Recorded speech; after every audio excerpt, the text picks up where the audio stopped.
Yan. Kain tayo ng anguriba, sanja. Watermelon, sanja. Ano bang Tagalog?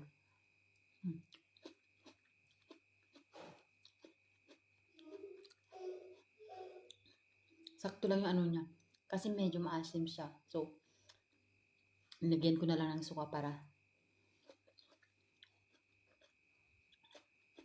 ang sarap. Lalo pag may sukang sili.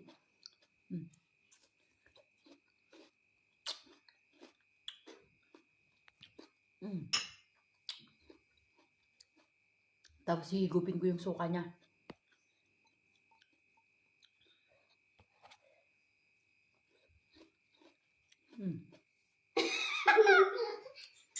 Ma sta aceto? See? Veramente? Mm. Schifo, passa? Na, un po'. È un po'? Consigliarci, piccante. Perché la pancia camino, no? Qualcosa.